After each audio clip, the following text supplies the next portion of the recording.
सालों पहले सॉन्ग मी क्योंग नाम की एक महिला अनाथालय आई और उसने एक उदास छोटी लड़की को देखा जिसे गोद लिया गया था लेकिन वापस कर दिया गया था। बच्ची की आंखों में उदासी देखकर उसने करुणा महसूस की और उसे गोद लेने का फैसला किया। अब वर्तमान में जबकि यूं भी बाहर से खुश दिखती है, उसका स्कूल जीवन एक जीवित दुस्वप्न है। वह कक्षा के सहपाठियों के एक समूह से गंभीर धमकियों का सामना करती है जिसका नेतृत्व कांग सोयंग करती है, जिससे उसका स्कूल का समय असहनीय रूप से निर्दयी बन जाता है। एक दिन स्कूल में सो यंग और उसकी दोस्त उसे घेर लेती हैं, अंडे फूल फेंकते हुए और मछली की चटनी उस पर डालते हैं। व्यंग्यात्मक रूप से इसे सोयंग के लिए जन्मदिन का केक कहते हैं। सोयंग इस घुमा हुआ इशारे से खुश होती है और अपने दोस्तों को धन्यवाद देती है, उन्हें सबसे अच्छा कहती है। यून भी गहरे अपमानित महसूस करती है लेकिन वह चुप रहती है, खुद के लिए खड़ी नहीं हो पाती। वह अपने आप को साफ करती है, अपने जिम के कपड़े पहनती है और कक्षा में जाती है, लेकिन मछली की चटनी की बदबू बहुत प्रबल होती है। पूरी कक्षा उसका मजाक उड़ाती है और शिक्षक भी उसे डांटते हैं। मानते हैं कि वह अपने जिम कपड़े बहुत बार पहनती है और कक्षा के बाद कार्यालय में आने के लिए कहते हैं। कार्यालय में शिक्षक पूछते हैं कि वह जिम के कपड़े क्यों पहनती रहती है और क्या कुछ गलत है। चलते हुए वह अपना दर्द साझा नहीं कर सकी, जोर देती है कि सब कुछ ठीक है। जैसे ही वह कार्यालय छोड़ती है, गलियारा लड़कियों की हंसी से भरा होता है। जैसे ही वह पास से गुजरती है, उसका मजाक बनाते हैं, जिससे वह और अकेला महसूस करती है। यूं भी सुनिश्चित करती है कि अनाथालय में सभी बच्चे अच्छा भोजन करें, सावधानी से उनका खाना बांटना और उन्हें सब्जियां खाने के लिए प्रोत्साहित करना ताकि शरीर और प्रतिरक्षा तंत्र मजबूत हो सके। हाल ही में यून भी बीमार पड़ गई। आरे जीन अनाथालय में एक और लड़की है जो उसके बहुत करीब है, गर्म पट्टियों से उसकी देखभाल करती है और आराम करने की सलाह देती है। हालांकि युनबी उसे दूर भेजने की कोशिश करती है, आरे जीन पूरी रात उसके पास रहती है। सौभाग्य से युनबी की हालत में सुधार होने लगता है। युनबी को अक्सर मी क्योंग नामक महिला से उपहार मिलते हैं। हर बार जब कोई पैकेज आता है तो उसकी कठिन जीवन में एक दुर्लभ खुशी का क्षण लाता है। ये थोड़ी देर के लिए ही सही उसके मनोबल को उठाता है। इस बीच सियोल में युनबी की एक जुड़वां बहन है, गो युनबी। यद्यपि वे युवावस्था में इंजाब्यूल के गोद लिए जाने के कारण अलग हो गए थे और एक दूसरे के अस्तित्व से पूरी तरह अनजान लगते हैं, इंजाब्यूल बिल्कुल युनबी की तरह दिखती है लेकिन एक बिल्कुल अलग जीवन जीती है। वह एक प्रतिष्ठित स्कूल में पढ़ाई करती है जहां वह निडर, आत्मविश्वासी और काफी लोकप्रिय है। एक दिन उनब्यूल की कक्षा टोंग्योंग की यात्रा पर जाती है। मी क्योंग अपनी बेटी उनब्यूल की बहुत परवाह करती है। जब वह ऐसा करती है तो वह अपने बैग में एक नई शर्ट देखती है। जिज्ञासु होकर वह उससे इसके बारे में पूछती है, लेकिन यूनबिल उसकी चिंता को टालते हुए कैजुअली कहती है कि एक दोस्त ने उसे उपहार दिया है। सभी शामिल होते हैं सिवाय हान यान के, जो एक एक्सेप्शनल स्विमर हैं और उसी दिन एक राष्ट्रीय प्रतियोगिता में हिस्सा ले रहे हैं। यूनबिल और यान करीबी दोस्त हैं और बस में वह उसकी रेस की कमेंट्री सुनती है। जब यान जीत जाते हैं तो वह बहुत खुश होते हैं और यूनबिल भी गर्व महसूस करती है। उसकी खुशी इतनी स्पष्ट है कि उसकी सबसे अच्छी दोस्त चासुंग जू पूछती है कि वह क्यों मुस्कुरा रही है, लेकिन उनबाइल इसे टाल देती है कहकर कि यह कुछ भी नहीं है। इस बीच जब उनबाइल की कक्षा की यात्रा टोंग्योन पहुंचती है, वह होटल से बाहर निकलती है और अचानक एक संपर्क जोंगसू से संदेश प्राप्त करती है। और संदेश पढ़ता है कि सिर्फ इसलिए कि यह अतीत में हुआ, इसका मतलब यह नहीं है कि यह कभी नहीं हुआ। इससे हैरान होकर वह मोबाइल को घूरती है और डर में फिर गिरा देती है। जैसे ही सोंगजू पीछे से उसके पास आती है और पूछती है कि क्या कुछ गलत है, यूबाइल उसे टाल देती है, अपनी बढ़ती चिंता छिपाने की कोशिश करती है। इस बीच यूबाइल अपने 3 पार्ट टाइम काम पूरे करने के बाद घर लौटती है। वह चौंक जाती है जब वह देखती है कि सो योंग और उसकी गैंग पहले से ही अनाथालय में है। वे कुछ चैरिटी घंटे पूरे करने आए हैं। उन्हें देखकर यूनबाई उदास और डरी हुई महसूस करती है। सो योंग और उसकी सहेलियां उसे सारा काम करने के लिए मजबूर करती हैं, यह कहकर उसे ताना मारती हैं कि अनाथालय उनके पिता के टैक्स पर चलता है। सो योंग का पिता एक वकील है और वह अनाथालय के प्रमुख से बात करते हुए यह वादा करती है कि वह अपने पिता से उनके दान बढ़ाने के लिए कहेगी। अनाथालय का प्रमुख खुश हो जाता है, बार बार सोयंग का उसकी दयालुता के लिए धन्यवाद करते हुए। उसी रात यूबाई सोयंग को बाहर मिलने के लिए संदेश भेजती है। जब वे मिलते हैं, सोयोन गुस्से में पूछती हैं कि यूबी ने इतनी देर से मिलने की हिम्मत कैसे की। यूबी तुरंत माफी मांगती है और पहले की दान की बात शुरू करती है। सयोंग की बात सच थी या नहीं सोचते हुए सयोंग उसे एक व्यंग्यात्मक मुस्कुराहट के साथ चढ़ाते हुए कहती है कि वह बिल्कुल गंभीर थी और प्रमाण के लिए उसके पिता को बुलाने की पेशकश भी करती है। यूबी हालांकि संदेह में हिचकिचाती है। सोयोन अपने फोन के लिए मांग करती है क्योंकि उसने अपना फोन घर पर छोड़ दिया था, इसलिए यूनबी अनिच्छा से उस पर विश्वास करने के लिए तैयार हो जाती है और उसे फोन दे देती है। हालांकि सोयोन सभी सहपाठियों को धमकी भरे संदेश भेजने लगती है। हंसते हुए ऐसा करती है। वह यूनबी को चिढ़ाती है, पूछते हुए कि क्या उसने वास्तव में सोचा था कि वह उसके लिए अपने पिता को फोन करेगी। गुस्से में यूनबी अपना फोन वापस पाने की कोशिश करती है, जिससे दोनों के बीच शारीरिक संघर्ष होता है। पास में एक सुरक्षा कैमरा देखकर सोयोन चीजों को और आगे बढ़ाती है। वह उनबी को उसे मारने के लिए मजबूर करती है, यहाँ तक कि एक डंडा भी उनबी के हाथ में दे देती है ताकि ऐसा लगे जैसे उसे हमला किया जा रहा हो। लेकिन अचानक उनबी देखती है कि सोयोन के ऊपर पाइप गिरने वाले हैं। सोचते हुए वह खुद को सोयोन के ऊपर फेंक देती है। उसे गिरते हुए पाइप से बचा लेती है। इस बीच हर कोई होटल में इकट्ठा हो गया है। यूनबी को एक और संदेश मिलता है। वह जल्दी से उठती है और कमरे से बाहर चली जाती है। उसकी दोस्त स्योजिन नोटिस करती है और पूछती है कि वह कहाँ जा रही है। यूनब्यूल उसे अनदेखा करती है और बाहर भागती है। स्योजिन उसका पीछा करती है और देखती है कि एक लड़का यूनब्यूल के साथ कुछ चर्चा कर रहा है। चूंकि लड़के की पीठ सामने है, स्योजिन उसका चेहरा नहीं देख पाती, लेकिन यूनब्यूल के लिए वह बहुत परेशान महसूस करती है। अचानक यूनब्यूल चली जाती है और लड़का उसका पीछा करने लगता है। अगले दिन दूसरों के साथ चेयरलिफ्ट पर बैठते समय स्योजिन यूनब्यूल की गर्दन पर चोट का निशान देखती है, जो वह उसे नुकसान पहुंचाता है। हालांकि वह कुछ नहीं कहती, क्योंकि हाल ही में सोंगजू उसे बहुत ध्यान दे रहा है और वह उस ध्यान का बहुत आनंद लेती है ताकि वह उस पल को बाधित न करे। उसी दिन यूनब्यूल हाउस ऑफ लव अनाथालय को फोन करती है। यनबी की दोस्त होने का नाटक करते हुए वह जानती है कि यनबी अनाथालय में नहीं है और पार्ट टाइम काम कर रही है। संयोगवश यूनब्यूल उसी कैफे में बैठी है जहां यनबी काम कर रही है, लेकिन दोनों एक दूसरे को नहीं देख पाती। निराश होकर वह होटल वापस चली जाती है। बाद में जब वह वॉशरूम का इस्तेमाल कर रही थी, अचानक लाइटें चली जाती हैं और उसे बाहर किसी की मौजूदगी का एहसास होता है। डर से वह चिल्लाती है, लेकिन जल्द ही वह गायब हो जाती है। पूरी समूह अपने कक्षा शिक्षक मिस्टर किम के साथ बेतहाशा उसे खोजता है, लेकिन वह कहीं नहीं मिल रही है। सोंगजू मिक्यूंग को फोन करते हैं, जो उन ब्यूल की मां हैं। उन्हें उन ब्यूल के गायब होने के बारे में बताते हैं। मिक्यूंग अपनी कार में टोंगक्यूंग जाती हैं और वे हर सुरक्षा कैमरे की जांच करते हैं, लेकिन उन ब्यूल कहीं नहीं मिलती। वह आंसुओं में होती हैं और श्री किम से अपनी गुमशुदा बेटी के बारे में जवाब मांगती हैं, लेकिन वह वहाँ चुपचाप खड़ा है, कुछ कहने में असमर्थ। इस बीच सो यंग की मां प्रधानाचार्य के कार्यालय में घुस जाती हैं, मांग करती हैं कि यूं बयूल को स्कूल से निकाल दिया जाए। उनका मानना है कि यूं बयूल सो यंग पर पाइप्स के गिरने के लिए जिम्मेदार है। उसकी बेटी की जिंदगी खतरे में होने का दावा करते हुए वहां उपस्थित शिक्षक यूं ब्यूएल से माफी मांगने को कहते हैं, लेकिन वह यह देखकर हैरान है कि वे भी उसका साथ नहीं देते। कुछ न करने के लिए माफी मांगने से इनकार करते हुए यूं ब्यूएल दृढ़ रहती है, निर्दोष होते हुए भी दोष स्वीकार न करने के लिए दृढ़ संकल्पित। इसके जवाब में शिक्षक उसे स्कूल से निकाल देते हैं। यूनब्यूल चली जाती है, जबकि सो यंग खबर सुनकर खुशी से भर जाती है। वह दिन स्कूल में यूनब्यूल का आखिरी दिन है। सो यंग और उसकी गैंग कक्षा में यूनब्यूल को घेर लेती है, उसे फिर से चिढ़ाती है। अपनी बढ़ती नाराजगी के बावजूद यूनब्यूल सो यंग को चौंकाते हुए कहती है कि उसे उस पर दया आती है। गुस्से में सो यंग काबू खो बैठती है और साथ में उनका समूह वे यून बयोल को कक्षा के पर्दों के पीछे खींच ले जाते हैं। वे उसकी शर्ट के बटन खोलना शुरू करते हैं और वीडियो रिकॉर्डिंग शुरू कर देते हैं, जबकि यून बयोल रोती है और उनसे रुकने की विनती करती है, लेकिन सो यंग कोई दया नहीं दिखाती। बाकी कक्षा चुपचाप इस क्रूरता को घटित होते हुए देखती है।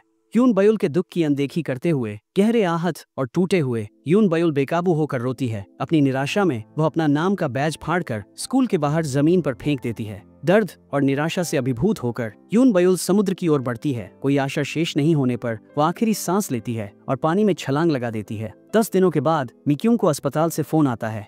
उसे सूचित करती है कि उसकी बेटी वहाँ है। हालांकि वास्तव में वह उनबी है। वह भूलने की बीमारी से पीड़ित है और उसे कुछ भी याद नहीं है। उसे जीवित देखकर राहत मिलती है। नीक्यांग उसको यूं भी समझते हुए उससे कहती है कि वह उसकी माँ है और उसका नाम यूं भी है। जब वे अस्पताल से बाहर जाते हैं तो सो योंग आती है और यूं भी के बाल खींचने लगती है।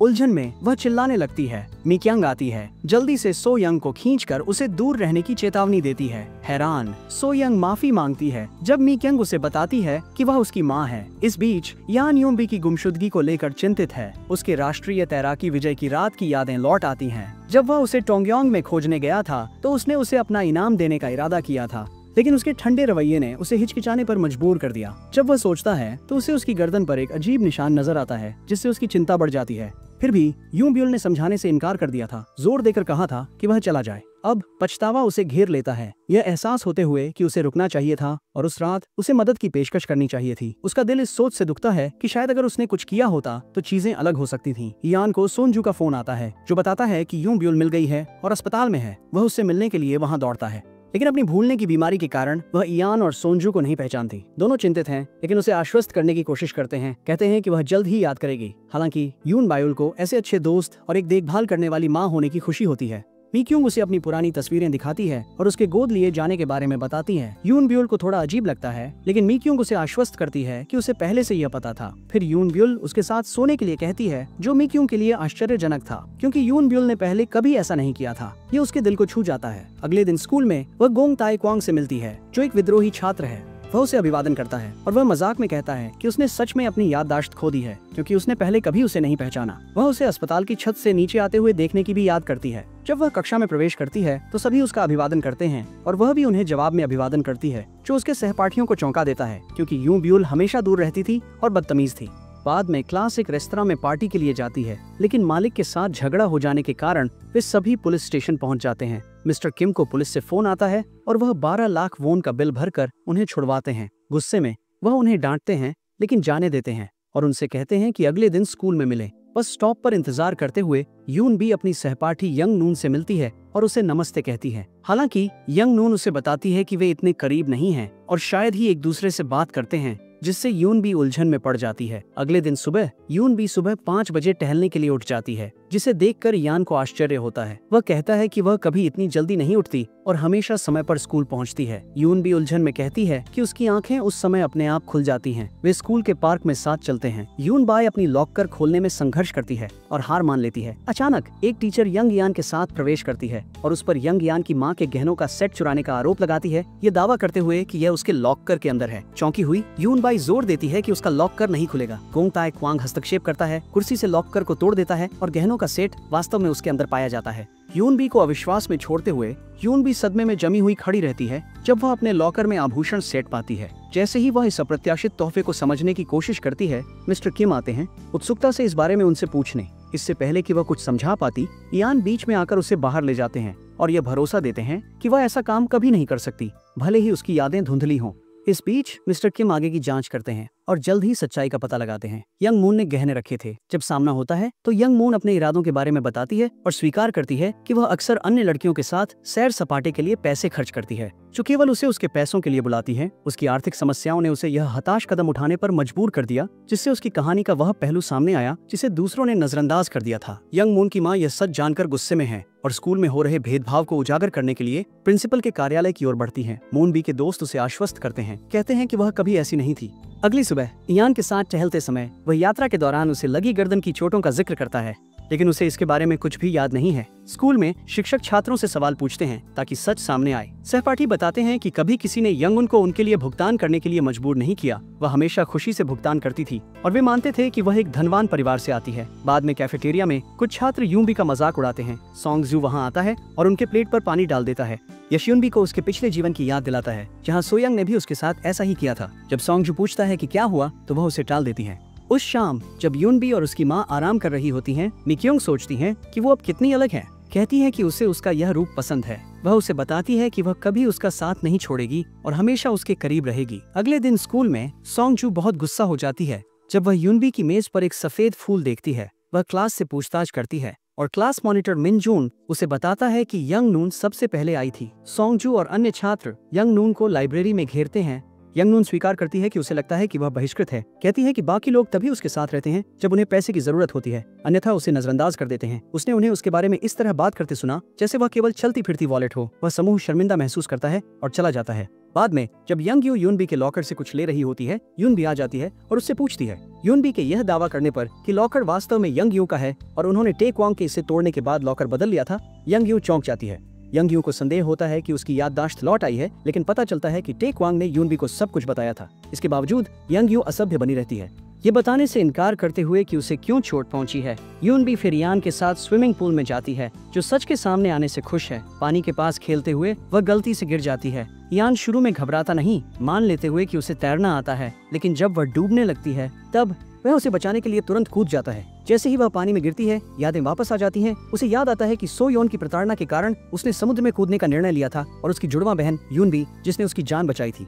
अब हम सीखते हैं कि यूनबी अपने समान जुड़वा के बारे में लंबे समय से जानती थी और उसे खोजने के लिए उसने टॉम डियोन के पास गई थी। जब उसने अनाथालय का दौरा किया तो उसने यूनबी के दुखी जीवन की खोज की और उसकी मदद करने का फैसला किया। यूनबी अब अपनी याददाश्त वापस पाने के बाद यह सोचकर स्तब्ध और हैरान है कि उसकी बहन कहाँ हो सकती है। वह घर पर बहुत अस्थिर महसूस करती है और जब वह मिक्योंग से मिलती है तो उसे कसकर गले लगा लेती है। आंसू बहाकर टूट जाती है। मिक्योंग उलझन में है और चिंतित है, समझ नहीं पाते हुए कि यूनबी इस तरह से क्यों व्यवहार कर रही है। वह अपनी बहन के जीवन को तब तक जीने का निर्णय लेती है जब तक उसे यूनबी नहीं मिल जाती। अगले दिन स्कूल में माहौल तनावपूर्ण है क्योंकि शिक्षक यूनबी पर चोर होने का आरोप लगाते हैं। जब चीजें बदतर लग रही होती हैं, युवा यून मिस्टर किम के साथ आती है और यह स्वीकार करने के लिए आगे आती है कि यह यूनबी की गलती नहीं थी। हालांकि यून भी गहरी सांस लेती है और स्वीकार करती है कि उसने यंग यून से कुछ अपमानजनक कहा था, अपनी भूमिका को स्वीकारते हुए और अपनी दोस्त को दूर कर दिया था। यंग यून की भावनाएं उभरती हैं जब उसे महसूस होता है कि उसने यून बी को गलत समझा था। एक नया शुरुआत करने के लिए दृढ़ संकल्पित होकर उसने एक अलग स्कूल में ट्रांसफर करने का निर्णय लिया। वहाँ से जाने से पहले उसने सबके लॉकरों में कार्टून जैसी चित्र बनाए। यून बी की ड्राइंग पर उसने एक भावुक धन्यवाद नोट लिखा,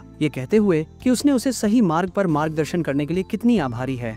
इस इशारे से यून बी के चेहरे पर मुस्कान आ जाती है, उसे याद दिलाते हुए कि यहाँ तक कि घर पहुंचकर वह यून बी की चीजों को देखती है और नोटिस करती है कि उसकी बहन उसे गुप्त रूप से मिकी यंग के नाम से उपहार भेज रही थी। अलमारी में उसे एक मेल खाती शर्ट मिलती है और यह एहसास उसे आंसुओं तक ले जाता है अपनी बहन के जीवन को याद करते हुए। अगली सुबह मिकी यंग को यून बी का एक पत्र मिलता है जिसमें वह सच्चाई बताती है कि वह वास्तव में यून बी है और यून बीएल नहीं, और उसकी याददाश्त लौट आई है। वह मिकी यंग को बताती है कि वह टोंगग्योंग जा रही है, स्तब्ध और दुखी।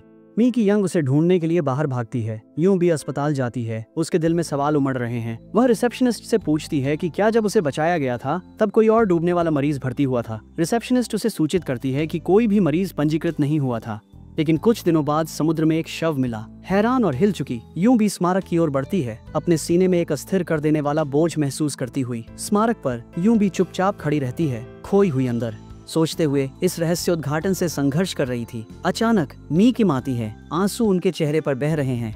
इस क्रूर मजाक को रोकने की मिन्नत कर रही है और जोर देती है कि वह उसकी बेटी यून ब्यूल है। यून ब्यूल की स्थिति समझाने के प्रयासों के बावजूद मी क्यों इनकार में बनी रहती है, सच को स्वीकार नहीं कर पाती जिसने उसकी दुनिया को तोड़ दिया है। यह भावनात्मक मुठभेड़ दोनों महिलाओं को दुखी और उलझन में छोड़ देती है। बाद में जब मी क्यों यून ब्यूले को प्यार के घर वापस ले जाती है तो यून ब्यूले बताती है कि कैसे उसकी बहन हमेशा उसकी रक्षा करती थी और गुप्त रूप से उसे उपहार भेजती थी। वह अपनी अंतिम विदाई कहती है और कार से बाहर निकल जाती है। यून उनके साथ बिताए समय की यादों से भरी हुई भावुक हो जाती है और कार से बाहर निकलती है। वह पीछे से यून बयूल को गले लगाती है। दोनों ही भावनाओं से भर जाते हैं। मी क्यों आंसुओं में यून बयूल से रहने की गुहार लगाती है, यह दावा करते हुए कि अब वह उसकी बेटी है और उसके बिना नहीं जी सकती। उसकी बातों से प्रभावित होकर यून बयूल मान जाती है और वे दोनों साथ में सियोल लौट जाते हैं। अगली सुबह जब यून बयूल माई क्यों को औपचारिक रूप से मैडम कहकर संबोधित करने की कोशिश करती है तो माई क्यों उसे डांटती है, कहती है कि कुछ नहीं बदलेगा और उसे माँ ही बुलाना होगा। फिर वह उसे स्कूल के लिए तैयार होने की याद दिलाती है। बाहर जाने से पहले यून ब्यूल प्यार से मी क्यों को घर का बना सूप परोसती है जिसका मी क्यों आनंद लेती है, इस इशारे से प्रभावित होकर। इस बीच यान पूल में है, तैराकी का अभ्यास करने के लिए खुद को प्रोत्साहित कर रहा है। उसे अपनी चोटिल कंधे में तेज दर्द महसूस होता है लेकिन वह इसे अपने तक ही रखता है, सुधार करने के लिए दृढ़ है। बाद में घर पर वह देखता है कि उसके पिता कार में सामान लोड करने में व्यस्त हैं। यान मदद की पेशकश करता है लेकिन उसके पिता उसे रोक देते हैं, इस पर जोर देते हुए कि उसे अपनी तैराकी पर ध्यान देना चाहिए और अपने कंधे का ख्याल रखना चाहिए क्योंकि यह खेल में उसके भविष्य के लिए आवश्यक है। अगले दिन यून बी अपने नए जीवन की शुरुआत यून बी के रूप में करती है लेकिन वह अलगाव का अनुभव करती है। अपनी नई पहचान को पूरी तरह अपनाने में संघर्ष कर रही है। आईने में देखते हुए वह गर्व से खुद को यूं भी कहने पर विचार करती है। बस में यान उसे देखता है और पीछा करने का फैसला करता है। वह बस में चढ़ता है और उसके ठीक पीछे की सीट चुनता है। जब वह उसे टेक्स्ट करने लगता है तो उसके पीछे होने का खुलासा करने पर वह हैरान रह जाती है। आश्चर्य और उत्साह का मिश्रण उत्पन्न होता है। स्कूल में यूनबी की दोस्त शिनजी उसके लेखन में बदलाव को नोटिस करती है जिससे वह चिंतित हो जाती है। वह जल्दी से सिरदर्द का बहाना बनाकर कक्षा छोड़ देती है। वह दवाई वाले कमरे की तरफ जाती है जहां उसकी मुलाकात तेक्वांग से होती है। वह उसे बताता है कि उसने वास्तव में उससे पहले बात नहीं की और यह भी बताता है कि वह एक प्रसिद्ध सेलिब्रिटी का बेटा है लेकिन उनकी माँ और वह अब साथ नहीं रहते हैं और यह एक गुप्त बात है जो किसी को नहीं पता। यूं भी अपनी असली पहचान समझाने की कोशिश करती है लेकिन ताई क्वांग भ्रमित लगता है और वह मुस्कुराते हुए चली जाती है। उस रात यान यूं बी को अपना राष्ट्रीय पदक देने का दिल से निर्णय लेता है, उसे मिलने के लिए संदेश भेजता है। हालांकि यून बाई ने अपना फोन घर पर छोड़ दिया है, उसकी योजनाओं से अनजान, जबकि वह बाहर है। वह अचानक टेक्वांग से टकरा जाती है। वह अपने पहले के व्यवहार के लिए अजीब तरीके से माफी मांगता है और हालांकि हिचकिचाते हुए वह उसका माफी स्वीकार करती है। तनाव को कम करने के लिए ताई क्वांग उसे होवरबोर्ड चलाना सिखाने की पेशकश करता है। जब वे हंसते हैं, यान दूर से देखता है, उसके अंदर जलन बढ़ती है। हालांकि वह उसे छिपाने की पूरी कोशिश करता है। अगले दिन स्कूल में अप्रत्याशित तरीके से मिस्टर किम कक्षा में एक नए स्थानांतरण छात्र का परिचय कराते हैं। वुंग बाई के लिए यह अत्यंत चौंकाने वाला है। यह बहुत अप्रत्याशित है। वुंग बाई की आंखों में डर साफ दिखता है और सो यंग भी उसे देखकर उतनी ही हैरान है। जब वे बाथरूम में मिलते हैं तो सो यंग अस्पताल में हुई घटना के लिए माफी मांगती है, ये मानते हुए कि वह वुंग बाई नहीं है। वह दोस्त बनने की इच्छा व्यक्त करती है। वुंग बाई ठंडे ढंग से जवाब देता है कि दोस्त एक दूसरे के साथ ऐसा व्यवहार नहीं करते और बिना जवाब दिए चला जाता है। बाद में घर पर वुंग बाई कंप्यूटर देखता है और वुंग बाई की डायरी पाता है। अपनी बहन के बारे में जिज्ञासा उत्पन्न होने पर वह इसे पढ़ना शुरू करती है और एक पुस्तकालय पुस्तक कोड का पता चलता है। अगले दिन वह पुस्तक को खोजने के लिए पुस्तकालय जाती है, लेकिन उसे सफलता नहीं मिलती। जब वह कक्षा में प्रवेश करती है तो वह देखती है कि सो यंग सोंग जू से दोस्ती करने की कोशिश कर रही है, जो उसकी कुर्सी पर बैठी है। गुस्से में वह सो यंग को अनदेखा कर देती है और उससे बातचीत करने से इनकार करती है। कैंटीन में जब सो यंग उसके समूह में शामिल होती है तो यून भी असहज महसूस करती है और चली जाती है। सो यंग को शक होने लगता है कि वह असली यून भी हो सकती है, क्योंकि उसकी आंखों में डर अभी भी साफ दिखता है। सो यंग गुप्त रूप से यून बी की तस्वीरें लेती है, ये सत्यापित करने के लिए कि वह कौन है, लेकिन टेक वॉन उसे पकड़ लेता है और जो वह कर रही है उसका खुलासा करता है। गुस्से में यून बी सो यंग का सामना करती है और स्थिति को लेकर अपनी झुंझलाहट व्यक्त करती है। तभी सोंगजू कहता है कि तस्वीरें लेने से पहले अनुमति मांगनी चाहिए। यून बी की निराशा बढ़ जाती है और वह उसके चारों ओर की अराजकता से तंग आकर चली जाती है। लौटते समय यून बी और मिस्टर किम दोनों को जॉन स्वेन नाम के किसी व्यक्ति से एक टेक्स्ट संदेश मिलता है। उन्हें हैरान और चिंतित छोड़कर स्कूल के बाद यून बी एक महिला से मिलती है जो दावा करती है कि वह उसके पिछले स्कूल की सहपाठी की मां है। तभी मी क्यूंग आती है और जल्दी से यून बी को ले जाती है। अगले दिन कक्षा के दौरान ताइक्वांग अपनी सहपाठियों द्वारा एक सेलिब्रिटी का मजाक उड़ाने को लेकर दुखी है, जो तीसरी बार शादी कर रही है, ये जाने बिना कि वह वास्तव में उसकी मां है। गुस्से में ताइक्वांग खड़ा होता है और उनसे लड़ने लगता है, जहाँ दोनों लड़के घायल हो जाते हैं। जब शिक्षक इसे रोकने के लिए दौड़ता है तो यून बी ताइक्वांग को रोकने के लिए हस्तक्षेप करती है, लेकिन वह गलती से उसे धक्का देता है जिससे उसे चोट लग जाती है। जब शिक्षक आते हैं तो वह लड़ाई को रोकते हैं और ताइक्वांग को एहसास होता है कि यून बी को चोट लगी है। वह उसकी हालत देखने के लिए पास जाने की कोशिश करता है, लेकिन यान उसे रोकता है। बाद में सोंगजू यून बी से कहता है कि वह बहुत बदल गया है, पुराना वाला कभी ऐसा व्यवहार नहीं करता। उस रात जब यून बी अपने घर से बाहर निकलती है तो वह देखती है कि यान बाहर इंतजार कर रहा है। वह उससे कहती है कि उसे भूख लगी है और कुछ खाने की योजना बना रही है। यान उसे नूडल्स के लिए ले जाने का प्रस्ताव करता है, याद करते हुए कि वह अक्सर यहाँ आता था। अगले दिन कक्षा में सोयोन फिर से यून बी से माफी मांगने की कोशिश करती है, लेकिन वह उसे अनदेखा करती है और चली जाती है। गैलरी में एक सहपाठी उसे लाइब्रेरी के बारे में बताता है और यून बी अंततः उस किताब को ढूंढ लेती है जिसकी वह खोज कर रही थी। जैसे ही वह उसे पढ़ती है, वह अपनी बहन की डायरी के फटे हुए पन्ने पाती है, जो उसकी बहन के संघर्षों और पिछले वर्ष गुजर चुके स्वयं के बारे में उसकी भ्रमों की ओर इशारा करते हैं। उस शाम बाद में यान अभ्यास के लिए जाता है, लेकिन अपने कंधे में दर्द महसूस करता है। वह इसे नजरअंदाज करता है, जबकि उसका कोच दूसरे छात्र को चोट का ध्यान न रखने के लिए फटकारता है। कोच पुनर्वास के महत्व पर जोर देता है। छोटों को अनदेखा करने से वे बढ़ सकती हैं। इस चेतावनी के बावजूद सभी छात्र यान सहित जोर देते हैं कि वे ठीक हैं, भले ही यान को असुविधा हो रही है। जब यून बी घर लौटती है तो वह चुपचाप बैठ जाती है, यून बी की डायरी के और पन्ने पढ़ते हुए। शब्द उसकी बहन की गहरी चिंता और अकेले झेले गए भावनात्मक संघर्षों को उजागर करते हैं। चिंतित होकर वह आयान को खोजने का निर्णय लेती है, उम्मीद करती है कि उसे कुछ जानकारी हो सकती है। हालांकि जैसे ही वह उसके पास पहुंचती है, उसका फोन ताइक्वांग के संदेश से बज उठता है, चेतावनी देते हुए कि उसके पास उसका बैग है और उसे जल्दी आना चाहिए अगर उसे उसकी जरूरत है। चौंक कर वह हिचकिचाती है, लेकिन यान उसकी असहजता को देखता है और स्वाभाविक रूप से उसके लिए उसे लाने की पेशकश करता है। वह ताइक्वान को एक तीव्र नजर देता है, उसे यून बी से दूरी बनाए रखने का आग्रह करते हुए। ताइक्वान यान के अधिकार जताने पर स्पष्ट रूप से परेशान होकर चुप रहता है, बहस में शामिल होने का चुनाव न करते हुए। इसके बजाय वह चुपचाप उन्हें देखता रहता है। तीनों के बीच तनाव और बढ़ जाता है। घर पर पुरानी तस्वीरें देखते हुए उन बी को आर्य जीन की एक तस्वीर मिलती है, जिससे यादों का सैलाब उमड़ पड़ता है। फिर से जुड़ने की आवश्यकता महसूस करते हुए वह घबराते हुए फोन उठाती है और प्यार के घर का नंबर डायल करती है। जैसे ही आर्य जीन जवाब देता है, उन बी पर घबराहट हावी हो जाती है और वह जल्दी से फोन काट देती है।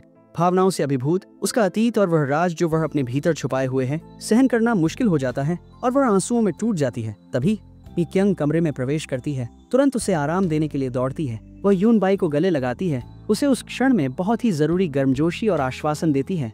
अगले दिन स्कूल में तनाव बढ़ता है जब सो यंग छत पर यून बाई को घेर लेती है। उसकी आंखें सिकुड़ती हैं जब वह करीब आती है। वह आत्मविश्वास से कहती है कि उसे सच्चाई पता है कि वह वास्तव में यून बाई है। सो यंग उस पर दिखावा करने का आरोप लगाती है और उसे धमकी देती है।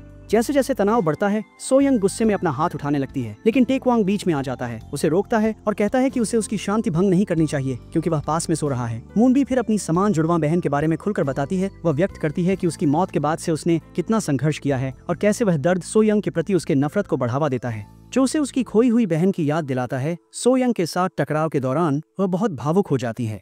ये ताइक्वान के दिल में उसके लिए भावनाएं जगाता है। वह कक्षा में उसे देखे बिना नहीं रह सकता, उसकी हर छोटी बात पर ध्यान देता है। कक्षा के बाद सो यंग एक दोस्त को फोन करती है और यूनबी के कुछ लेखन को हाउस ऑफ लव से प्राप्त करने के लिए कहती है ताकि उसका विश्लेषण किया जा सके। जैसा कि वह दृढ़ संकल्प है कि वह यूनबी है, उसकी दोस्त सहमत हो जाती है मदद करने के लिए। उसी दिन बाद में सोंगजू को एक विज्ञापन में मॉडलिंग का प्रस्ताव मिलता है, जो कुछ वह हमेशा से सपना देखती थी। उत्साहित होकर उसकी सहपाठियों ने उसे बधाई दी। उसकी उपलब्धि का जश्न मनाते हुए जब यूनबी स्कूल से निकलती है, वह देखती है कि ताइक्वान उसका पीछा कर रहा है। वह उससे सामना करती है, आश्चर्यचकित होकर कि वह उसका पीछा कर रहा है। वह घबरा जाता है और कहता है कि वह सिर्फ घर जा रहा है, केवल यह याद करने के लिए कि उसका घर विपरीत दिशा में है, जिससे उसे अजीब तरह से दिशा बदलनी पड़ती है। इस बीच जब आयन घर लौटता है, वह अपने पिता हान की चुन को मकान मालिक से किराया चुकाने के लिए कुछ और दिनों की विनती करते हुए देखता है। जब यान इसके बारे में पूछता है तो कीचुन इसे टाल देते हैं। उसे सिर्फ तैराकी पर ध्यान केंद्रित करने के लिए कहते हैं। याद करते हुए कि एक विज्ञापन कंपनी उसे काम पर रखने की कोशिश कर रही थी, यान उन्हें फोन करने का फैसला करता है, सहमत होकर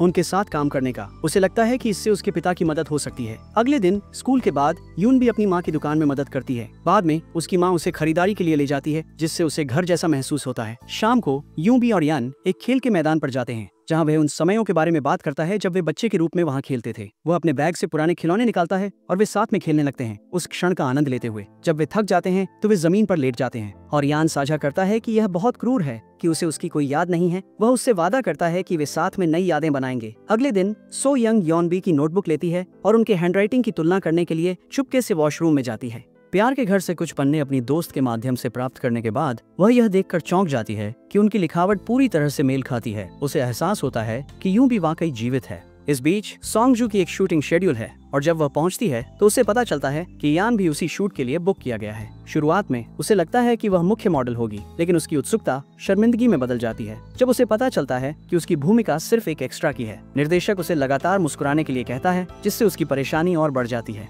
सो यंग यूनबी का सामना करके कहती है कि अब उसके पास सबूत है कि यूनबी मरी नहीं है। सो यंग उसे धमकी देती है कि अगर वह बात नहीं मानेगी तो वह उसकी जिंदगी नरक बना देगी। तभी ताइक्वान बीच में आता है और सो यंग को चेतावनी देता है कि अगर सच्चाई सामने आई तो उसकी प्रतिष्ठा और भी बर्बाद हो जाएगी। वह याद करता है कि कैसे एक सहपाठी को सो यंग की हरकतों के कारण परेशानी झेलनी पड़ी थी, जो सो यंग को अकल्पनीय कार्य करने के लिए मजबूर करता है। उसकी बातों से सो यंग चौंक जाती है। ताइक्वान यूनबी को घर छोड़ने जाता है और उसके प्रति उसकी भावनाएं बढ़ रही हैं। वापस आते समय वह यान से मिलता है, जो यूनबी की दिशा में जा रहा है। यान ताइक्वान से पूछता है कि वह वहाँ क्या कर रहा है, ये याद करते हुए कि उसने उसे यूनबी से न मिलने को कहा था, जिसने उस दिन यूनबी को चोट पहुंचाई थी। ताइक्वान इसे एक दुर्घटना के रूप में टाल देता है, चुप रहता है। अगले दिन इयन और ताइक्वान साथ में बास्केटबॉल खेलते हैं। इयन नोटिस करता है कि ताइक्वान लगातार यूनबी पर ध्यान केंद्रित कर रहा है। इस बीच संगजू का विज्ञापन जारी हो जाता है, जिससे पूरी कक्षा उसे चिढ़ाती है क्योंकि उसने सोचा था कि वह मुख्य मॉडल होगी।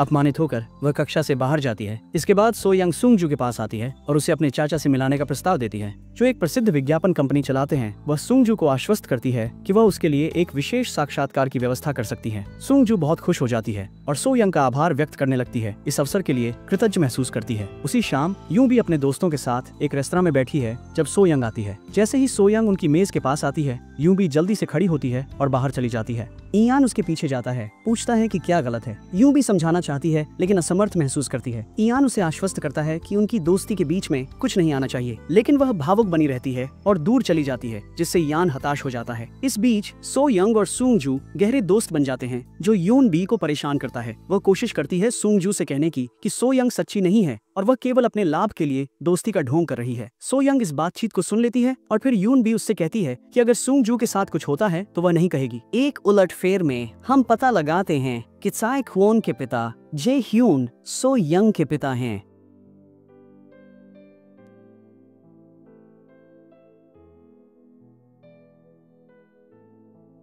वह स्कूल के निदेशक हैं। वह ताइक्वान को पढ़ाई के लिए विदेश भेजने की योजना बना रहे हैं क्योंकि उसने समस्याएं उत्पन्न की हैं और स्कूल में किसी को नहीं पता कि वह निदेशक का बेटा है। शुरुआत में ताइक्वान विदेश में पढ़ाई के लिए सहमत हो जाता है, लेकिन अब वह यून बी से मिलने के बाद इसे फिर से सोचता है। उसी दिन एक पोस्ट क्लास में फैलती है जिसमें बताया गया है कि एक छात्र ने टोंगयोंग में एक सहपाठी को प्रताड़ित किया। उसको आत्महत्या के लिए मजबूर करने की वजह से पूरी कक्षा तुरंत सो यॉन पर संदेह करती है, क्योंकि वह उसी स्कूल से है। जिज्ञासु सो यॉन छत पर ताइक्वोन से मिलने जाती है और प्रकट करती है कि यूं भी वास्तव में यूं भी है और उसके पास जो लेखन सबूत है उसे दिखाती है। यह सुनकर ताइक्वोन जल्द से जल्द यून बाई को ढूंढने जाता है, जो अभी स्कूल पहुंची ही है। वह उसे बस में ले जाता है, उसे उसके असली नाम यून बाई से बुलाते हुए। वह चौंक जाती है और फिर ताइक्वोन उसे कहता है कि कम से कम एक व्यक्ति तो होना चाहिए जो उसे उसके असली नाम से बुलाए। अगली सुबह योन यून बाई के पास से गुजरता है, ठंडा और दूर। जैसे ही वह अपनी साइकिल चलाने की कोशिश करती है, चेन निकल जाती है। हताश होकर वह उसे पुकारती है, आंसू उसके चेहरे पर बहने लगते हैं। उसे छोड़कर न जाने की मिन्नत करती है। योन उसे सुनकर रुक जाता है, रोती है और वापस आकर साइकिल ठीक करने में मदद करता है। इसके बाद वे साथ में जूस पीते हुए एक शांत पल साझा करते हैं, फिर स्कूल की ओर एक साथ चलते हैं, धीरे धीरे अपने संबंध को सुधारते हुए। यून भी स्कूल के दूसरे दिन की तैयारी कर रही है। उसके झूठों का बोझ उसकी आत्मा को कुचलता हुआ महसूस होता है। ताइक्वोन के शब्द उसके मन में गूंजते हैं कि बस खुद बनो। नए संकल्प के साथ वह अपने बाल खोलने का निर्णय लेती है, कक्षा में आत्मविश्वास के साथ कदम रखते हुए, जैसे कि उसका वास्तविक स्व अब उभर रहा है। बाद में बाथरूम में उसकी मुलाकात सो यंग से होती है, जो हमेशा की तरह उसे डराने की कोशिश करती है, लेकिन इस बार यून भी पीछे नहीं हटती। वह सो यंग को स्कूल थिएटर की ओर खींचती है, अंतिम बार उसका सामना करने के लिए तैयार। जब सो यंग अपनी धमकियां जारी रखती है तो यून भी उसके कलाई को मजबूती से पकड़ लेती है, अपनी आंखों में दृढ़ नजर के साथ उसे मरोड़ देती है, चेतावनी देते हुए कि वह अपनी बहन के साथ की गई हर चीज का बदला ले सकती है। उस दिन अंग्रेजी शिक्षक एक समूह परियोजना सौंपते हैं और कक्षा को विभाजित करते हैं। यान और टेकवांग एक ही समूह में आ जाते हैं। से असाइनमेंट पर काम करते समय यूनबी की एक दोस्त उसे उस कॉल के बारे में बताती है जो उस रात आई थी जब वह गायब हो गई थी। तो घर जाने के बाद वह कॉल रिकॉर्ड्स की मांग करती है और उन्हें एक एक करके जांचती है। केवल एक नंबर बचता है, वह उसे कॉल करती है और कॉल करने वाले से पार्क में मिलने की व्यवस्था करती है। ये व्यक्ति यूनबी का सहपाठी निकलता है। यूनबी कॉल के बारे में पूछती है और उसका सहपाठी हैरान होता है। ये खुलासा करता है कि वे दोनों ने रहस्यमय संदेश प्राप्त किए थे और जानकारी इकट्ठा करने के लिए मिलने वाले थे। ये निकला कि यूनबी ने सोचा कि संदेश उसके लिए आ रहे थे, लेकिन वे दोनों वही संदेश प्राप्त कर रहे थे। उनकी गलत फहमी से झगड़ा हुआ और तभी यूनबी के गर्दन पर चोट लगी। इसके बाद यूनबी इयान को मैसेज करती है और वे साथ में एक रेस्तरां में जाते हैं। इयान उससे कहता है कि उसे उसकी यह रूप पसंद है। जब वह उसके हाथ पर एक निशान देखता है तो उसके बारे में पूछता है। एक संवेदनशील क्षण में वह बताती है कि जब वह 5वीं कक्षा में साइकिल चलाना सीख रही थी तो गिर गई थी। इयान को आश्चर्य होता है क्योंकि उसने यूनबी को 4वीं कक्षा में साइकिल चलाना सिखाया था। यूनबी चुप हो जाती है, संबंध पर विचार करते हुए। फिर इयान पूछता है कि क्या वह सचमुच यूनबी ही है, जिससे वह घबरा जाती है। यूनबी अपनी पहचान जाहिर करने से डरती है, तभी वह इसे हंसी में उड़ा देता है, अपने प्रश्न को टालते हुए। बाद में जब यूनबी घर लौटती है वह भावुक हो जाती है। उसकी माँ कहीं और नए सिरे से शुरू करने की चिंता व्यक्त करती है, एक नई शुरुआत का सुझाव देती है जिसका वह विरोध नहीं करती। एक नई शुरुआत का विचार हवा में लटकता है, जिससे उसमें आशा और चिंता दोनों जाग उठती हैं। जब यूं भी लाइब्रेरी में होती है तो वह सो यंग को किसी से सांगजू के सीधे चेहरे और उसे एक विज्ञापन में एक छोटा सा रोल मिलने की बात करते हुए सुन लेती है, सुझाव देते हुए कि वह इतनी सुंदर नहीं है। सो यंग से सामना करते हुए यूएन भी अपनी निराशा व्यक्त करती है, लेकिन स्थिति के बिगड़ने से पहले इयान आ जाता है और सो यंग जल्दी से वहां से चली जाती है। कक्षा में यूबी को एहसास होता है कि उसकी नोटबुक गायब है। उसे याद आता है कि सो यंग ने शायद उनकी हैंडराइटिंग से मिलाने के लिए इसे लिया होगा। वह यह बात कक्षा में बताती है। मॉनिटर यह बताता है कि उसने सो यंग को कुछ लिए हुए देखा और जब वे उसका बैग खोजते हैं तो उन्हें नोटबुक मिलती है। शर्मिंदा सो यंग एक बहाना बनाती है कि वह अस्वस्थ महसूस कर रही है और चली जाती है। खेल की अवधि के दौरान सो यंग बीमारी का ढोंग करती है और नहीं आती। यून भी सोंगजू को समझाने की कोशिश करती है कि सो यंग अच्छी व्यक्ति नहीं है, लेकिन वह उसकी चिंता को नजरअंदाज कर देती है। बाद में जब अंग्रेजी असाइनमेंट जमा करने का समय आता है तो 3 समूहों को लैपटॉप की समस्या का सामना करना पड़ता है और संदेह तुरंत सो यंग पर जाता है, क्योंकि वह आखिरी बार कक्षा में थी। हालांकि उसने किसी भी प्रकार की भागीदारी से इनकार किया, वो पूरी कक्षा की आलोचना का निशाना बन जाती है, जिससे उसकी निराशा बढ़ जाती है। इसी बीच इयान अधिक चिंतित हो जाता है, ये सवाल करते हुए कि कहीं जिस लड़की को वह यून बियोल के रूप में जानता है वह अपनी असली पहचान तो नहीं छिपा रही है। जवाब चाहने पर वह उसे एक फिल्म के लिए आमंत्रित करता है और वह तैयार हो जाती है।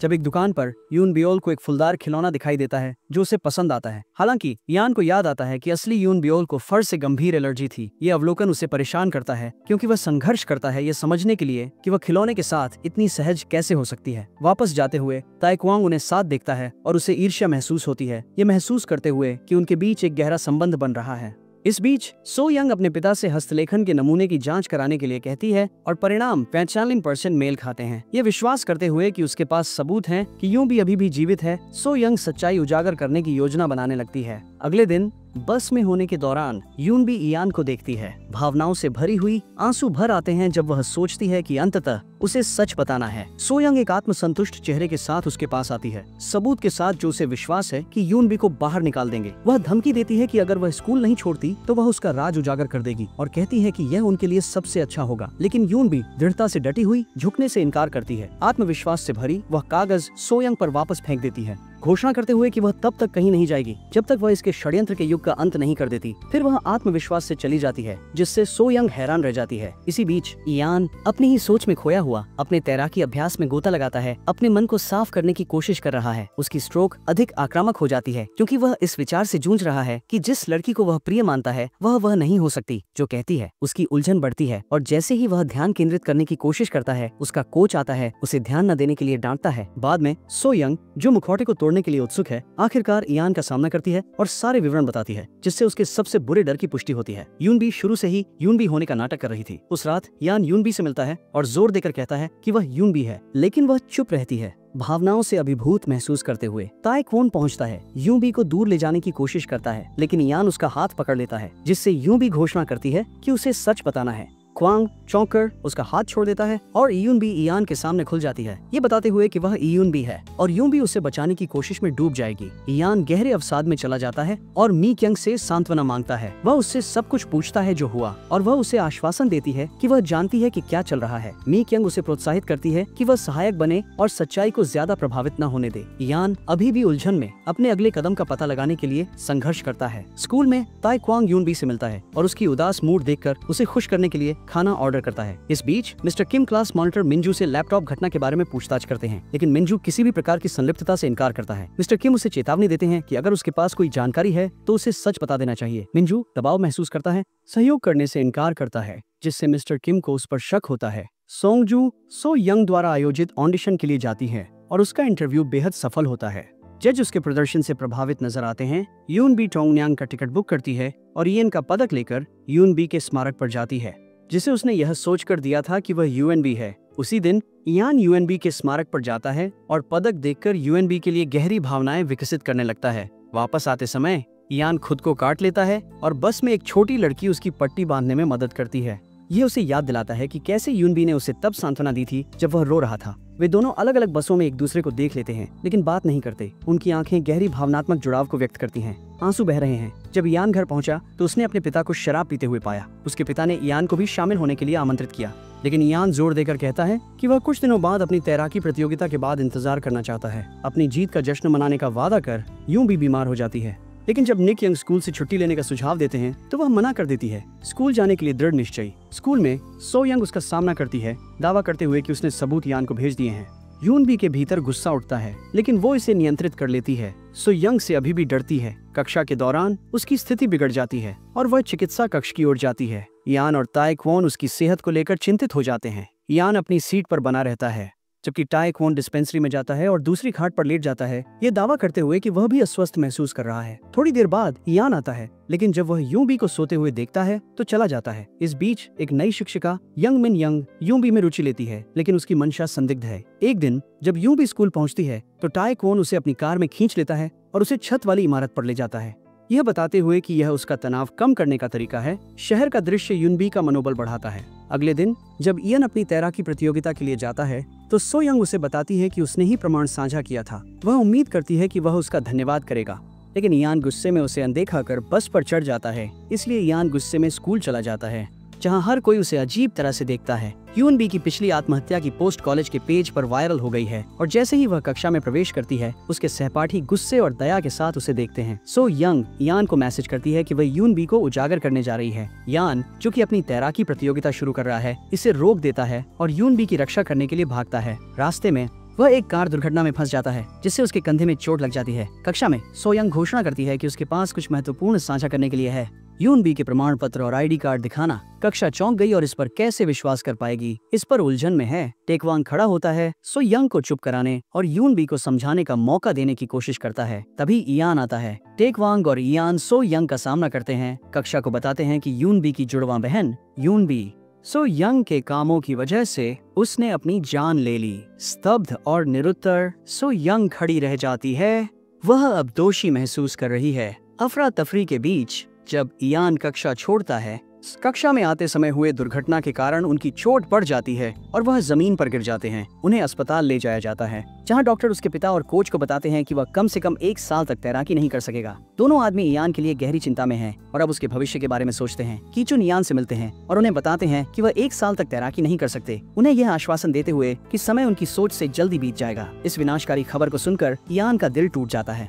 उसे लगता है कि वह खत्म हो गया है और अब कभी तैराकी में वापसी नहीं कर सकता। यून भी एन से अस्पताल में मिलने की कोशिश करती है, लेकिन उसका प्रवेश वर्जित कर दिया जाता है।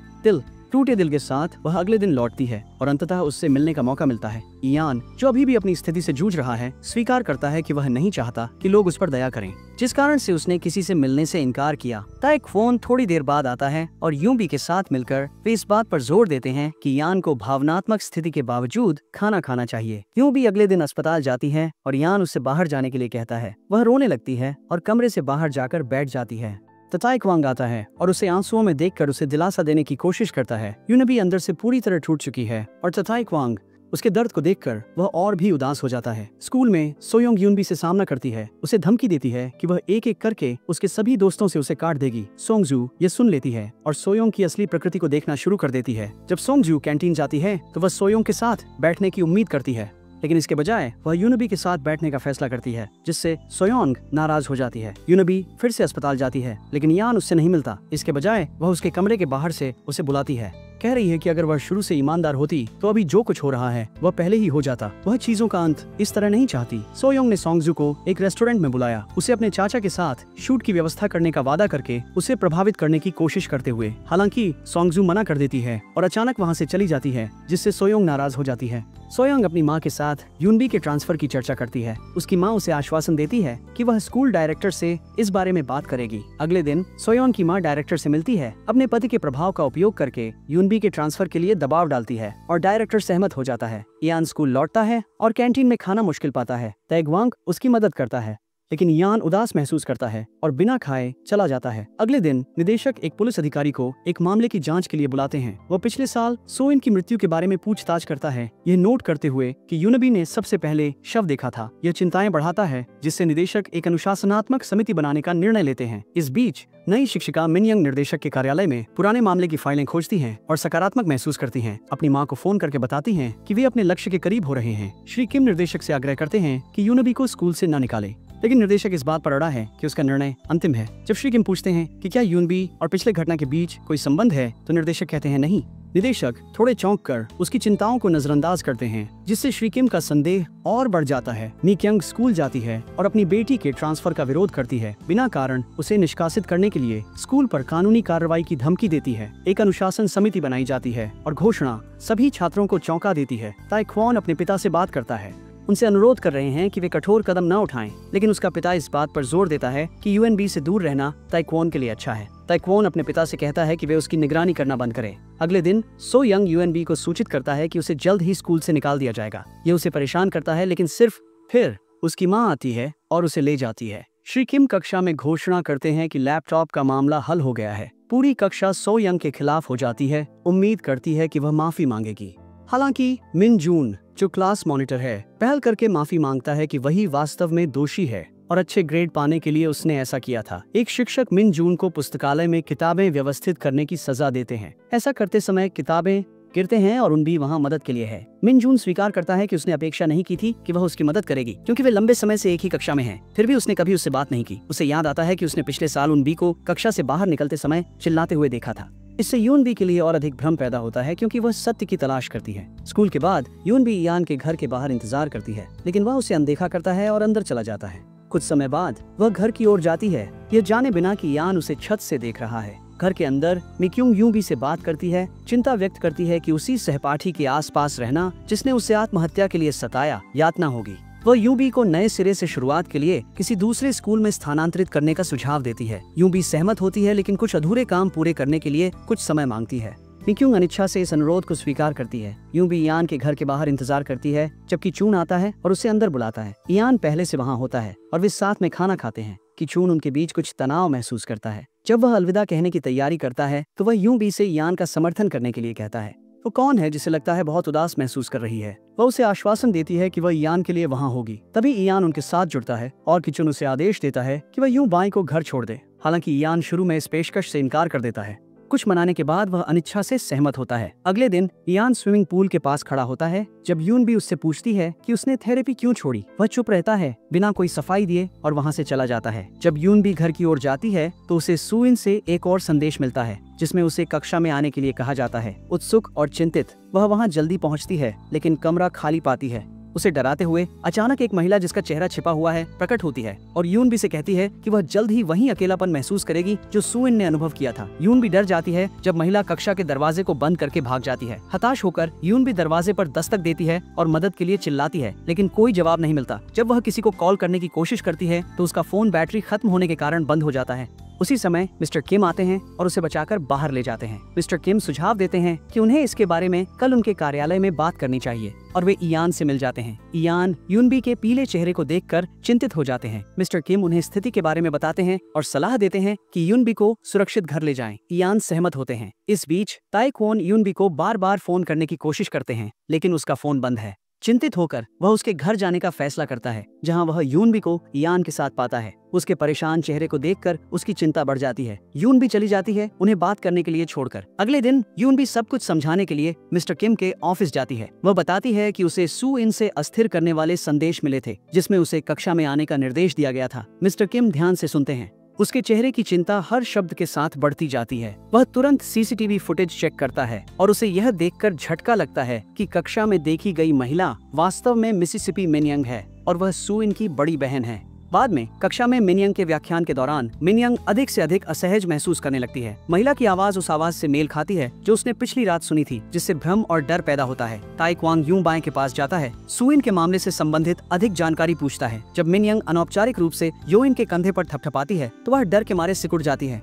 अपनी शंकाओं की पुष्टि करते हुए यह वही महिला थी जिसने उसे क्लासरूम में बंद कर दिया था। उस शाम मिनयंग एक निजी बातचीत के लिए मिस्टर किम को एक रेस्तरां में आमंत्रित करती है। वह एक पिछले घटना के बारे में बताता है जिसमें एक छात्र की उसके क्लास के दौरान मृत्यु हो गई थी। वह भारी मन से समझाता है कि उसकी ध्यान न देने की कमी ने उस छात्र की दुखद मृत्यु में योगदान दिया और वह खुद को जिम्मेदार मानता है। जब वे अतीत पर विचार करते हैं, मिस्टर किम सुहन की मृत्यु की रिपोर्ट पुलिस को करने का वादा करते हैं।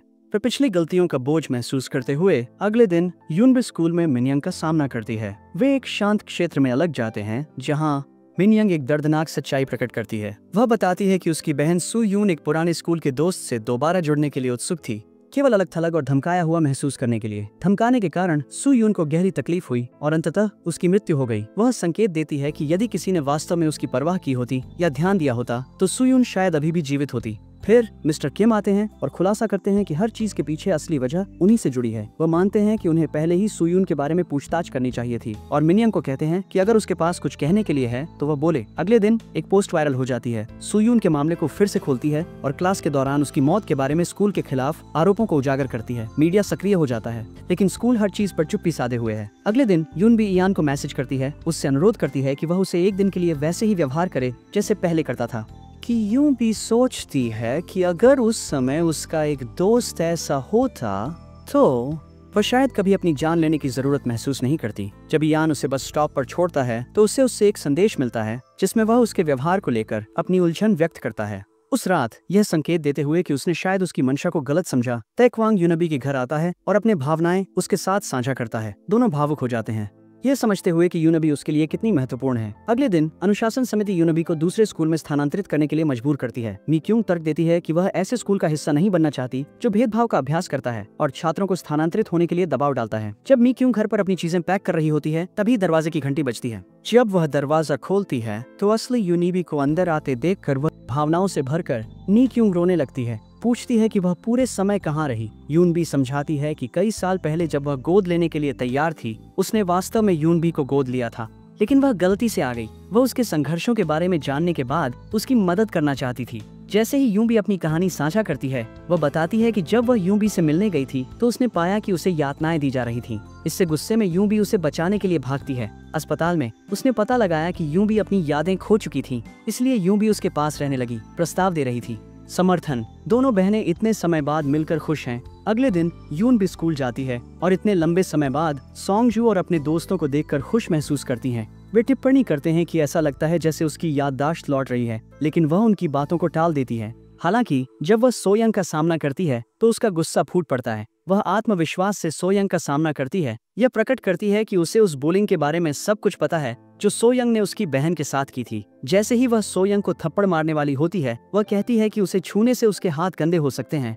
शुरू में उसे थोड़ा अजीब लगता है, लेकिन जल्द ही एहसास होता है कि वह वास्तव में यूं बीएल है। यूं बी के बारे में चिंतित होकर वह उसे सूचित करता है कि वह कुछ दिनों के लिए टोंग यून वापस जा रहा है और वह जल्दी से चला जाता है। अनाथालय में सभी लोग यूं बी को फिर से देखकर उत्साहित और भावुक हो जाते हैं। वह विशेष रूप से उनके साथ फिर से मिलकर खुश होती है। बाद में ताई क्वोन आता है और यूं भी उसे बताती है कि वह अब कितनी खुश महसूस कर रही है। वह उसे जाने के लिए कहती है, लेकिन ताई क्वोन बताता है कि आखिरी बस पहले ही जा चुकी है, इसलिए उसे अनाथालय में ही सोना पड़ेगा। उस रात जब यूं भी यान से मिलती है तो वह खुलासा करती है कि वह असली यूं भी है। यान चौंक जाता है और गुस्सा हो जाता है, जिससे वह निराशा में वहां से चला जाता है। अगले दिन यूं भी मिस्टर किम से मिलती है और उन्हें बताती है कि वह सब कुछ बताने के लिए तैयार है। वह अपनी दृढ़ता व्यक्त करती है कि अब वह चुप्पी को हमेशा के लिए खत्म कर देगी। स्कूल में यूं भी यान से मिलती है और फिर से माफी मांगती है, लेकिन सो यंग भी आती है, ये महसूस करते हुए कि यून बी वास्तव में वापस आ गई है। सो यंग यून बी को बताती है कि इयान ने यून बी की रक्षा के लिए कितनी कोशिशें की, यहाँ तक कि इस प्रक्रिया में खुद को चोटिल कर लिया। सो यंग उसे थप्पड़ मारने वाली होती है, लेकिन यूं भी उसे रोक देती है और पीछे धकेल देती है। इस बीच टोंगयोन में ताई क्वोन जल्दी उठता है और अनाथ बच्चों के साथ खेलने लगता है। ये देखकर यूं बी के चेहरे पर मुस्कान आ जाती है और वह शामिल हो जाती है। वह ताई क्वोन से कहती है कि अब उसे वापस सियोल जाना चाहिए, लेकिन ताई क्वोन जोर देते हैं कि वह वहाँ उसका इंतजार करेगा। उन भी उलझन में महसूस करती है, ये तय नहीं कर पा रही कि अनाथ बच्चों के साथ रहे या सियोल जाए। यून भी अपने लिए एक स्मारक पर जाती है। वहाँ उसकी पिछली स्कूल की एक सहपाठी मिलती है जो स्वीकार करती है कि उसने उसका नाम का बैज समुद्र तट पर एक मृत शरीर के पास रखा था। ये याद सहपाठी को शर्मिंदा महसूस करवाती है, क्योंकि उसे एहसास होता है कि उसने यह सो योन को सबक सिखाने के लिए किया था। भावनाओं से भरकर वह रोने लगती है और यून भी उसे सांत्वना देने के लिए गले लगा लेती है। अगले दिन यून भी योन के पदक को देखती है खोई हुई और उसके बारे में सोचती है, जबकि इयान स्वयं भी उसके बारे में सोचते हैं। श्री किम ने पुलिस के सामने आत्मसमर्पण करने का फैसला किया और स्टेशन की ओर बढ़ते हैं। वह स्कूल से इस्तीफा दे देते हैं। निदेशक को सलाह देते हैं कि शामिल सभी लोगों के लिए समर्पण करना सबसे अच्छा है। वह टेक वांग के बारे में चिंता करते हैं। उम्मीद करती है कि अगर उसे सच्चाई का पता चलेगा तो वह बहुत प्रभावित नहीं होगा। स्कूल में यूं बायुल सुन लेती है कि सो यंग अपने एक पुराने दोस्त से बात कर रही है कि जब यूं बायुल टोंगाग्योंग पहुंचेगी तो उसके लिए एक यातना स्वागत पार्टी फेंकी जाएगी। गुस्से में यूं बायुल सो यंग के हाथ से फोन छीन लेती है और उसे नीचे फेंक देती है। वह सो यंग को चेतावनी देती है कि अगर उसने उसकी बहन को कोई नुकसान पहुंचाने के बारे में सोचा भी तो वह उसकी जिंदगी बर्बाद कर देगी। बाद में दो क्वोन यूं ब्यू से मिलता है और उससे पूछता है कि उसे सू यून के मामले के बारे में क्या पता है। वह बताती है कि प्रारंभिक पोस्टमार्टम रिपोर्ट में मृत्यु का समय 4 से 5 बजे के बीच बताया गया था। श्री किम की क्लास के साथ मेल खाता है, जबकि आधिकारिक रिपोर्ट में बाद में इसे 6 से 7 बजे कर दिया गया। इससे ताई क्वोन को संदेह होता है कि उनके पिता जे हाँ शायद उन्होंने स्कूल की प्रतिष्ठा बचाने के लिए पोस्टमार्टम रिपोर्ट से छेड़छाड़ की हो। ताई क्वोन को घर में मूल पोस्टमार्टम रिपोर्ट मिलती है और वह पुलिस के पास जाने से पहले जे हो का सामना करने का निर्णय लेता है। वह उसके प्रति अपनी गहरी नफरत व्यक्त करता है, लेकिन शिकायत दर्ज कराने के लिए संघर्ष करता है। स्थिति की गंभीरता को समझते हुए जे हो अगले दिन खुद को पुलिस के सामने आत्मसमर्पण करने का निर्णय लेता है। अपने पिता के आत्मसमर्पण को देखकर ताई क्वांग गहरे अवसाद में चला जाता है और उसकी सेहत बिगड़ने लगती है। जब यूं भी उसे फोन करती है, वह अचानक बात करते समय बेहोश हो जाता है। यूं भी उसे अस्पताल ले जाती है और इस दौरान वह उसकी माँ को फोन करने के लिए उसका फोन इस्तेमाल करती है। नाम एक प्रसिद्ध सेलिब्रिटी जो जे हो से अलग हो गई है, अस्पताल में घबराकर पहुंचती है। जब वह ताई क्वांग को ऐसी स्थिति में देखती है, वह यूं भी की ओर मुड़ती है, ये मानते हुए कि वह ताई क्वांग की करीबी दोस्त होगी और अपनी चिंता व्यक्त करती है। सुइन के साथ जो हुआ उसके लिए गहरा अपराध बोध महसूस करते हुए सुइन की तस्वीरें और ब्लॉग पोस्ट देखते समय वह भावुक हो जाती है, ये महसूस करते हुए कि सुइन उसे एक सबसे अच्छी दोस्त मानती थी, फिर भी वह उसे बचा नहीं पाई। इस बीच मिन ह्यून भी रोता है और यून ब्योल को सांत्वना देता है, उसके दुख में सहभागी होता है। अगले दिन यून बिये ताई क्वांग से मिलती है और उसे उसकी माँ से मिला एक पार्सल देती है जो उसने अस्पताल दौरे के दौरान प्राप्त किया था। अंदर ताई क्वांग को एक टाई मिलती है। वह इस बार यून बिये के साथ अपनी भावनाएं अधिक खुलकर व्यक्त करता है, यहाँ तक कि उसके गाल पर चूम लेता है। यून बिये चौंक जाती है और स्तब्ध रह जाती है, जबकि यान किनारे से देख रहा होता है उतना ही आश्चर्यचकित। ताग्वांग उसकी प्रतिक्रिया को देखते हुए मजाक में यॉन बाई को चेतावनी देता है कि वह उसे मार सकती है, लेकिन वह बिना कुछ कहे चुपचाप चली जाती है। अगले दिन स्कूल में यान ताग्वांग को चेतावनी देते हैं कि वह योन बाई से दूर रहे। बाद में योन बाई ताग्वांग से मिलती है और उसे बताती है कि वह उसकी बहन के लायक नहीं है। ताग्वांग का सामना योन बाई से होता है और वह पिछली रात के लिए माफी मांगता है, लेकिन यून अभी उसे आश्वस्त करती है कि उसने इसके बारे में भूल गई है और वह ब्लश करने लगती है। जब ताई क्वांग उसका मजाक उड़ाता है तो वह जल्दी से शर्मिंदा होकर वहाँ से चली जाती है। सो योन अपने फोन की मरम्मत करवाते समय याद करती है कि उसमें यूनबाई का एक वीडियो है। वह दुकानदार से डेटा रिकवर करने के लिए कहती है, जो उसे चेतावनी देता है कि केवल 70% ही ठीक हो सकता है। जब फोन ठीक हो जाता है ऐसा लगता है कि उसके पास फोन में वीडियो है। इस बीच जब यान घर की ओर जाता है वह सुनता है कि कोई उसके पिता से बदतमीजी कर रहा है और उस आदमी का सामना करता है, जिससे एक लड़ाई होती है जो आखिरकार पुलिस स्टेशन तक पहुंचती है। स्टेशन पर वह देखता है कि तेकवांग एक अधिकारी से बात कर रहा है जो उसके पिता से मिलने आया था, लेकिन उनसे मिलने की हिम्मत नहीं कर सका। यान को एहसास होता है कि जेहो शायद उसका पिता था। बाद में यान के पिता उसे उसके स्कूल के यूनिफॉर्म से पहचान लेते हैं, उसे घर ले जाता है और उसे खाना ऑफर करता है। ताइक्वांग इस दृश्य को देखता है और उसे जलन और अवसाद होता है क्योंकि वह यान और उसके पिता के बीच की स्नेह देखता है। जब यान ताइक्वांग से पूछता है कि क्या वह ठीक है तो ताइक्वांग जवाब देता है कि वह बिल्कुल ठीक है। अपने असली भावनाओं को छुपाते हुए ताइक्वांग अंत में अपने पिता से मिलने की हिम्मत जुटाता है। वह उसे बताता है कि अब वह बेहतर कर रहा है और अब कोई परेशानी नहीं खड़ी कर रहा है। जेहो राहत महसूस करते हैं और ये स्वीकार करते हैं कि उन्होंने ताइक्वांग को पर्याप्त समय नहीं दिया है, ये स्वीकार करते हुए कि उनके तनावपूर्ण संबंध उनके अपने कमियों के कारण हैं। घर जाते समय ताइक्वांग भावुक हो जाता है और अपने पिता को गहराई से याद करता हुआ रोने लगता है। अगले दिन स्कूल में मिस्टर किम का आखिरी दिन है और वह छात्रों को अलविदा कहते हैं। बच्चे अपनी विदाई व्यक्त करते हैं। वह उनके स्नेह से स्पष्ट रूप से प्रभावित होते हैं। बाद में यान ने यूं ब्यूल को बाहर बुलाकर यह स्वीकार किया कि उन्हें पिछले 10 साल से उस पर क्रश था, लेकिन अब वे आगे बढ़ना चाहते हैं और अपने जीवन के उस अध्याय को बंद करना चाहते हैं। उनके अच्छे दोस्ती के बावजूद यूं ब्यूल ये मानती है कि वह इस निर्णय पर पछता सकती है, लेकिन उसे अपने खुद के लक्ष्यों पर ध्यान केंद्रित करने की जरूरत है। वापसी के रास्ते में यान को उनब्यूल बस में बैठी नजर आती है और वह उसके पास जा बैठता है। वह साझा करता है कि उसने तैराकी अभ्यास उसकी प्रोत्साहन के कारण शुरू किया और अपनी भावनाएं व्यक्त करता है। उसे गले भी लगाता है। अगले दिन उनब्यूल अपने दोस्तों से आखिरी बार विदा लेने के लिए स्कूल लौटती है तो यंग को यह एहसास होता है और वह उनब्यूल को फोन करता है। अगर वह अभी स्कूल नहीं आती है तो यूनब्यूल का वीडियो वायरल करने की धमकी देते हुए यूनब्यूल गुस्से में आकर सीधे स्कूल की ओर जाती है। जब यूनब्यूल घोषणा टेबल के पास बोलने आती है, यूनब्यूल पहुंच जाती है। क्लास में हर कोई उन्हें देखकर हैरान था। युवा बोलने की कोशिश करता है लेकिन यूनब्यूल उसे खींच लेती है, उसे बाहर ले जाते हुए। यून भी कक्षा को संबोधित करती है, सबके लिए माफी मांगती है और अपनी सच्चाई साझा करती है। भ्रमित छात्र स्थिति को समझने के लिए संघर्ष करते हैं क्योंकि यून भी अपनी भावपूर्ण व्याख्या जारी रखती है। दूसरी ओर यून भी सो यंग से वीडियो के बारे में पूछती है और उसकी स्वीकृति रिकॉर्ड करती है कि उसने खुद यह बनाया। फिर यून भी सो यंग को धमकी देती है, कहती है कि अगर वीडियो रिलीज होता है वह उनकी बातचीत की रिकॉर्डिंग को पुलिस को सौंप देगी। सो यंग उसका फोन छीनने की कोशिश करती है, लेकिन यून भी उसे एक तरफ धकेल देती है, अपनी स्थिति को जाहिर करते हुए। अगले दिन तेक्वोन यूनबी को यान के साथ देखकर दुखी होता है, लेकिन वह उसके खुशी के लिए अपनी भावनाओं का त्याग करने का निश्चय करता है। यूनबी अपने दोस्तों से मिलती है, सब कुछ साफ करने और हुई घटनाओं के लिए माफी मांगने। तेक्वोन यूनबी की प्रेप क्लासेस में शामिल होता है जो यान को हैरान करता है और उनके बीच तनाव बढ़ाता है। इस बीच मीक्यांग अपनी बेटियों को इकट्ठा करती हैं और उन्हें बताती हैं कि वे एक नया जीवन शुरू करने के लिए दूसरे शहर में जा रहे हैं। यून भी कहती है कि वह अकेले जाएगी और वादा करती है कि जब यून भी अपनी पढ़ाई के लिए विदेश जाएगी तब वह लौटेगी। यून भी यह योजना अपने दोस्तों और ताइक्वान के साथ साझा करती है, उन्हें बाद में आश्वस्त करने की उम्मीद में। ताइक्वान यून भी को एक रेस्तरां ले जाता है और उससे पूछता है कि वह क्यों जा रही है। वह अपनी माफी व्यक्त करती है, समझाते हुए कि वह उसके लिए वैसे महसूस नहीं करती जैसे वह उसके लिए करता है। ताइक्वान उसकी बातों से बहुत प्रभावित होता है, लेकिन वह अपनी भावनाओं पर काबू रखते हुए उसे उसके जीवन के इस नए अध्याय के लिए शुभकामनाएं देता है। जब सो योन के पिता को सब कुछ पता चलता है वह अत्यंत क्रोधित हो जाता है क्योंकि उसका नामांकन उसके कारण रद्द हो जाता है। सो योन उसकी प्रतिक्रिया से भयभीत होती है क्योंकि वह उसे बुरी तरह डांटता है। अगले दिन वह यून बी से मिलने का निर्णय करती है। जब यून बी आती है तो सो योन उसे बताती है कि वह माफी नहीं मांगेगी, लेकिन स्वीकार करती है कि उसे ऐसा व्यवहार नहीं करना चाहिए था। यून बी उसे आश्वस्त करती है कि वह अब भी जीवित है और शायद ये सुनकर सो योन को कुछ राहत मिलती है। इस बीच ताइक्वान मिस्टर किम की कक्षाओं में शामिल होता है और उनके साथ एक मजबूत संबंध विकसित करने लगता है। वो मिस्टर किम को एक बड़े भाई की तरह मानने लगता है जो उसे अपनी भावनाओं और जिन चुनौतियों का सामना करना पड़ता है उनसे निपटने में मदद करता है। ताइक्वान यूनबी से मिलता है और उसे बताता है कि उसके लिए उसकी भावनाएं हमेशा रहेंगी, लेकिन अगर वह उसी तरह महसूस नहीं करती तो यह उसके लिए कोई समस्या नहीं है। वह स्थिति को स्वीकार करता है, अपनी परिपक्वता दिखाते हुए। घर पर यूनबी को भरोसा देती है कि उसके और यान के बीच कुछ भी रोमांटिक नहीं है। हालांकि वह यह स्वीकार करती है कि यान की उसके लिए भावनाएं हैं और यूं भी यह महसूस करती है कि उसे इस सच्चाई को स्वीकार करना होगा और अपनी भावनाओं को भी समझना होगा। बातचीत उनकी भावनाओं की समझ को गहरा करती है और उनकी दोस्ती को मजबूत बनाती है।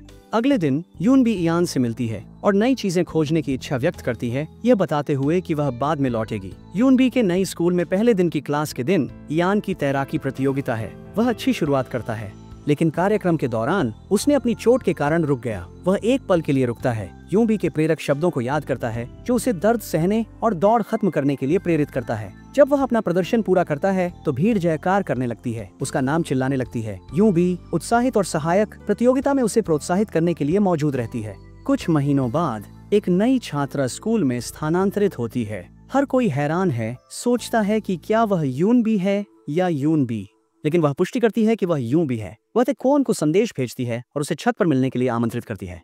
उसे बता रही है कि वह एक महान दोस्त है। इस बीच सोंगजू एक सफल मॉडल और क्लास मॉनिटर मिनजे बन जाता है, जो उन पढ़ाई और खेल दोनों में उत्कृष्ट होना शुरू कर देता है। यूं भी बस में यान को देखती है और उत्साहित होकर उसके ठीक पीछे बैठने के लिए दौड़ती है। वह उसे चौंका देती है जब वह उसे वो मेडल दिखाती है जो उसने पहले उसे दिया था, कहते हुए कि यह एक याद दिलाने वाली चीज थी कि जब वह वापस आएगी तो वह उसे पहचान सकेगा। वे दोनों अपनी दोस्ती पर विचार करते हुए एक खुशहाल पल साझा करते हैं। यूं भी और यूं बिन को दुनिया में अपनी जगह मिल गई है और उनके दोस्त जो उन्हें प्यार करते हैं उनका समर्थन करते हैं। मौसम एक आशा और नवीकरण की भावना के साथ समाप्त होता है, क्योंकि पात्र अपने नए आरंभ को एक साथ अपनाते हैं।